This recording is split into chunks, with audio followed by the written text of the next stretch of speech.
Good morning. Morning. You look great. You look great.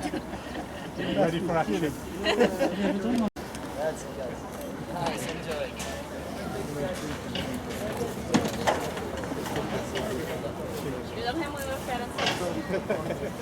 Do some stops to tell you a bit about the local history, and also if we're lucky we might get to see some animals like porpoise and harbour seals and eagles, but it's wildlife, so no guarantees, I'm afraid.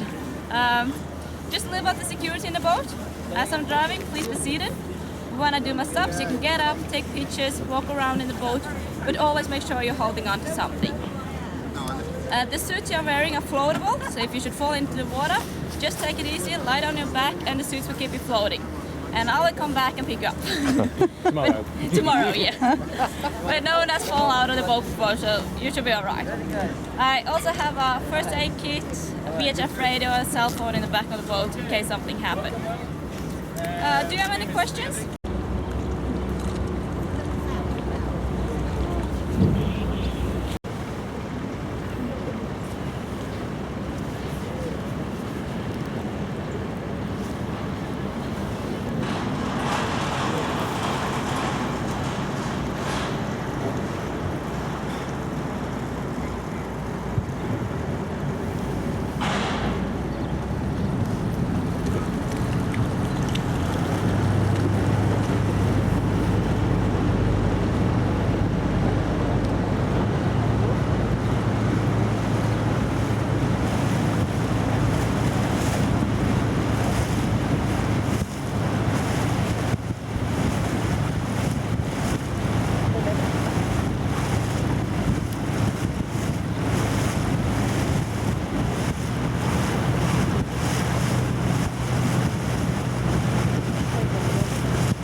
Good? Yeah. Great. So the house I have behind me is what we call a spring farm.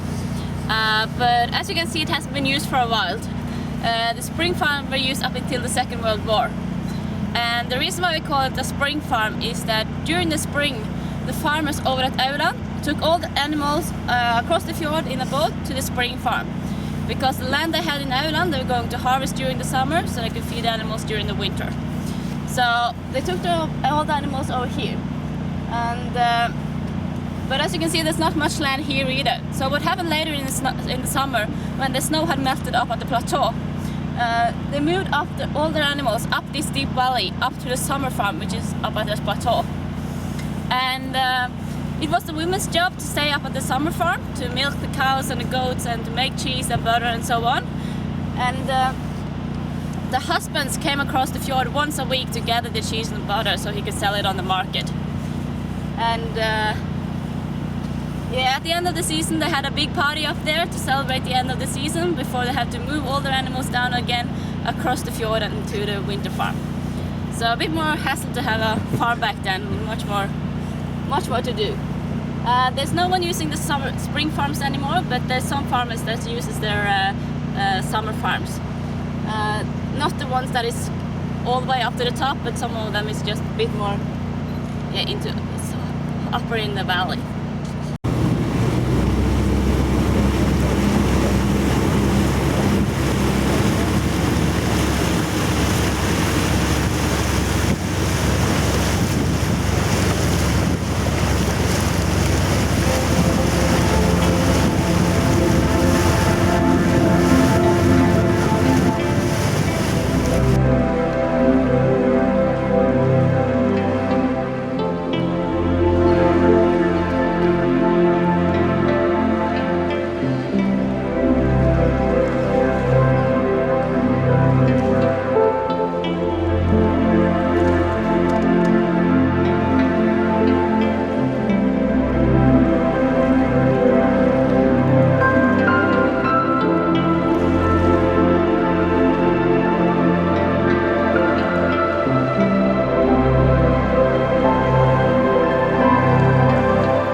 This little village is Undredal, and in Undredal lives about 50 people and 500 goats. Undredal is very known for the goat cheese. They produce 3 different types of white goat cheese, but they're probably most known for their brown cheese. Have you tasted the Norwegian brown cheese? No. The goat milk is boiled over a very long time, so the milk goes through some sort of a caramelization process, so that's why you get the dark color and also the bit sweet taste. So if you have the opportunity, you should taste it. It's quite different compared to the normal white goat cheese.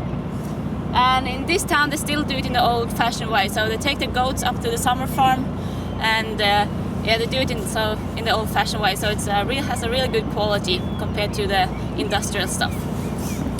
But I'm working on the road, so sort of didn't work out for them. So after 3 years they decided to end the project. So the people that lives here actually didn't get a road before in 19.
Up there, that is an old farm called Stigen, and in English Stigen means ladder, because when they built the farm in the 1700, the only way up there was by climbing ladders on the steepest parts, and that was the only way up there until the 1940s.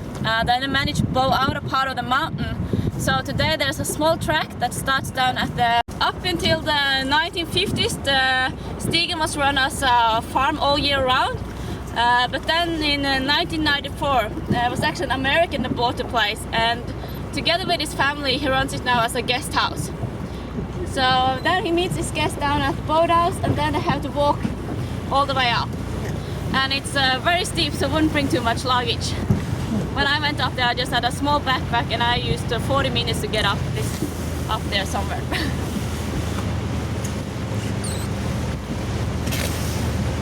There's also placed a jacuzzi at the end of the mountain, so you can sort of lie there and relax, and it's great view over the fjord.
Down that one. I think there's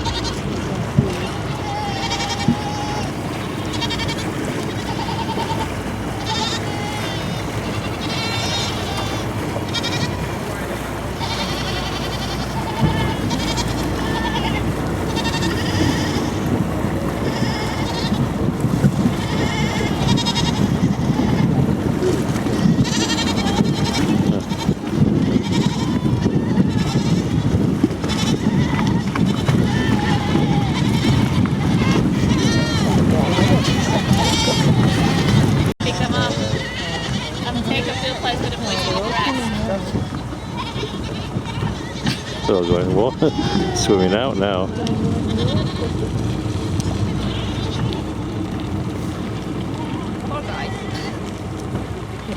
10 metres run. No, No. that's why the farmers take them out here.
Together with Aurlandsfjord. And the reason why I've chosen this fjord arm instead of the whole Sognefjord is because of its unique landscape. This fjord is much more narrow and the mountains are also much more steeper further in the fjord. The waterfall we have here is called Sognefjord, and it's Aurlandsfjord's biggest waterfall. It's 500 meters tall. And the reason why we call it Sognefjord, sog means sowing, is that they used to have a lumber mill placed up at the top to produce timber for the farms around the area. And they use the power from the waterfall to get the machines going. So that is how it got its name. This waterfall here comes from a small lake up at the top around 1,200 meters, together with some small rivers and of course melting snow and ice. Some of the smaller waterfalls we have along the fjord only come from melting snow and ice, so they will just disappear late in the summer. Some of them has already disappeared. And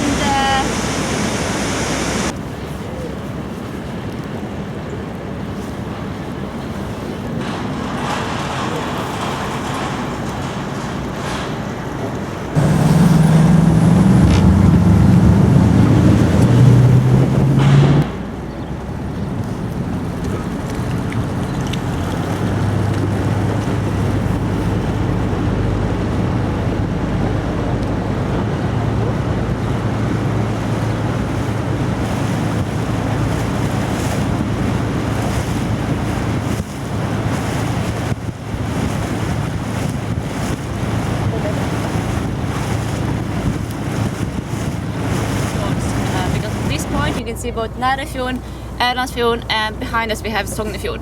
But both Aurlandsfjord and Fjord belongs to Sognefjord, which is Norway's longest fjord and the world's second longest fjord. It's 170 kilometers long. But both Aurlandsfjord and Fjord are both 17 kilometers long. This area here is also this trip's deepest point. It's between 500 and 600 meters deep. And just to give us an idea how deep it is, this mountain here is called Beitelen, and it's just about 500 meters tall. So you can sort of just take this whole mountain, put it in the water, and it would just totally disappear. But compared to the deepest point in Sognefjord, which is 1,300 meters, it's not that deep here at all.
But they're also quite big on hydroelectric power. They have 7 power stations up in the valley, and they produce something like all the electricity for the Oslo region. So it's quite a rich municipality. Oslo and Aurland also have one of the ends of the world's longest road tunnel. It goes from Aurland through this mountain here and to Lærdal, and it's 24.5 kilometers long. So it's very long and boring drive. But just to make sure you don't fall asleep, they have made this bigger parts of the tunnel where they painted the walls white, and they put some different colored lighting on the wall, so it sort of looks like you're driving to some pink or green or parts of the tunnel. And yeah, the old road before the